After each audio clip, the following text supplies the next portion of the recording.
ವೃಷಭ ರಾಶಿ ವಿಚಾರ ತೆಗೆದುಕೊಂಡಿದ್ದಾದಲ್ಲಿ ಎಲ್ಲವೂ ತುಂಬ ಚೆನ್ನಾಗಿ ಕಾಣಿಸ್ತಾ ಇದೆ ನಿಮಗೆ.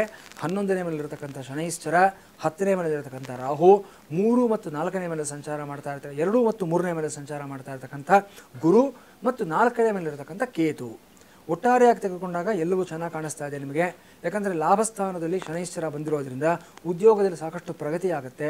ಬಹಳ ದಿವಸಗಳಿಂದ ನೀವು ಅಪೇಕ್ಷೆ ಪಡ್ತಾ ಇರತಕ್ಕಂಥ ಈ ಒಂದು ಫಾರಿನ್ ಟ್ರಿಪ್ ಆಗ್ಬೋದು ಅಥವಾ ಬೇರೆ ಒಂದು ಕ್ಷೇತ್ರಗಳಿಗೆ ಹೋಗಿ ಬರ್ತಕ್ಕಂಥ ಒಂದು ಅವಕಾಶಗಳಾಗ್ಬೋದು, ಇದೆಲ್ಲವೂ ನಮ್ಮನ್ನು ಹುಡ್ಕೊಂಡು ಬರ್ತಕ್ಕಂಥ ಸಾಧ್ಯತೆ ಇರುತ್ತೆ.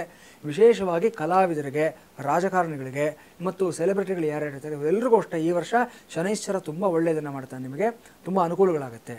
10ನೇ ಮನೆಯಲ್ಲಿ ರಾಹು ಇರೋದ್ರಿಂದ ಸ್ವಲ್ಪ ಸಂಚಾರ ಜಾಸ್ತಿ ಆಗುತ್ತೆ. ವಿನಾಕಾರಣ ಓಡಾಟಗಳು, ಈ ಫೀಲ್ಡ್ ವರ್ಕಲ್ಲಿ ಇರತಕ್ಕಂಥವ್ರು ಸ್ವಲ್ಪ ಜಾಗೃತಿಯಿಂದ ಇರಬೇಕಾಗುತ್ತೆ. ಮಾರ್ಕೆಟಿಂಗ್ ಫೀಲ್ಡ್ ಆಗ್ಬೋದು, ಅಡ್ವರ್ಟೈಸಿಂಗ್ ಫೀಲ್ಡಲ್ಲಿ ಇರತಕ್ಕಂಥವ್ರಾಗಿರ್ಬೋದು, ಇವರುಗಳು ಸ್ವಲ್ಪ ಜಾಗೃತಿಯಿಂದ ಇರಬೇಕಾಗುತ್ತೆ.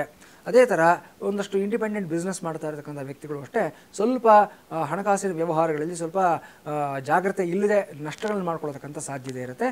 ರಾಹುವಿನಿಂದ ನಿಮಗೆ ಕೆಲವು ಬೇಡದೇ ಇರತಕ್ಕಂಥ ವ್ಯಕ್ತಿಗಳ ಪರಿಚಯವೂ ಸಹ ಆಗುತ್ತೆ. ಕೆಲವು ಯಾವುದೋ ಅಟ್ರಾಕ್ಷನ್ಗಳಿಗೆ ಸಿಕ್ಕಾಕೊಳ್ತಕ್ಕಂಥ ಸಾಧ್ಯತೆಗಳು ಸಹ ಇರುತ್ತೆ. ಕೆಲವು ವ್ಯಸನಗಳಿಗೆ ತುತ್ತಾಗತಕ್ಕಂಥ ಸಾಧ್ಯತೆಗಳು ಸಹ ಇರುತ್ತೆ.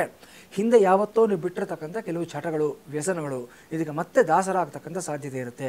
ನೀವು ಆಲ್ಕೋಹಾಲಿಕ್ ಆಗಿದ್ದೀರಾ, ಅದರಿಂದ ಹೊರಗಡೆ ಬಂದಿದ್ದೀರಾ, ಸ್ಮೋಕರ್ ಆಗಿದ್ದೀರಾ, ಅದರಿಂದ ಹೊರಗಡೆ ಬಂದಿದ್ದೀರಾ, ಇನ್ನೇನೋ ಒಂದು ಕೆಟ್ಟ ಚಟ ಇತ್ತು ನಿಮಗೆ, ಅದರಿಂದ ಹೊರಗಡೆ ಬಂದಿದ್ದೀರಾ, ಮತ್ತೆ ಯಾರೋ ಬರ್ತಾನೆ ನಿಮ್ಮ ಪಾಸ್ಟ್ನಲ್ಲಿ ಇದ್ದಂಥ ವ್ಯಕ್ತಿ ಮತ್ತೆ ಬಂದ್ಬಿಟ್ಟು ಒಂದು ಸಲ ಕುಡಿದ್ಬಿಡು, ಇವತ್ತೊಂದು ಸಲ ಒಂದು ಸಿಗರೇಟ್ ಸೇದ್ಬಿಡು ಅಂತ ಹೇಳಿ ಮತ್ತೆ ನಿಮ್ಮ ಮನಸ್ಸನ್ನು ಕೆಡಿಸ್ತಾನೆ.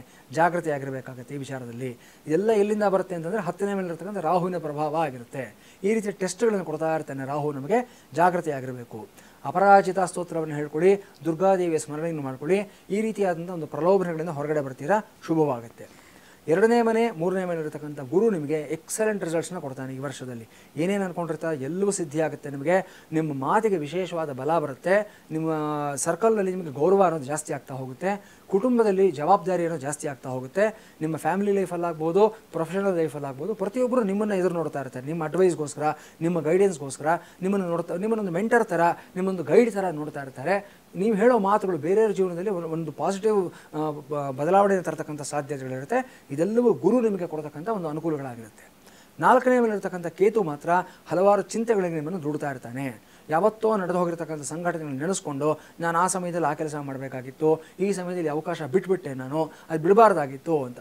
ಗತಂನ ಶೋಚಯೇತ್ ಪ್ರಾಜ್ಞಃ ಅಂತ ಹೇಳ್ತಾರೆ ದೊಡ್ಡವರು. ಅಂದರೆ ಕಳೆದು ಹೋಗಿರೋದು ಕಳೆದು ಹೋಗಿದೆ, ಗತಂ ಗತಃ, ಅದನ್ನು ಮತ್ತೆ ಯೋಚನೆ ಮಾಡೋದಕ್ಕೆ ಹೋಗಬಾರ್ದು ಅಂತ. ವರ್ತಮಾನದಲ್ಲಿ ಬದುಕಿ ಭವಿಷ್ಯವನ್ನು ರೂಪಣೆಯನ್ನು ಮಾಡ್ಕೊಳ್ಳಿ. ನಾವು ಯಾವಾಗಲೂ ಹೇಳ್ತಕ್ಕಂಥದ್ದು ಎಲ್ರಿಗೂ ಇದೇ ಮಾತಾಗಿರುತ್ತೆ. ಭೂತಕಾಲವನ್ನು ಮರೆತು ಬಿಡಿ, ವರ್ತಮಾನದಲ್ಲಿರಿ, ಭವಿಷ್ಯದ ಬಗ್ಗೆ ಚಿಂತನೆಯನ್ನು ಮಾಡಿ.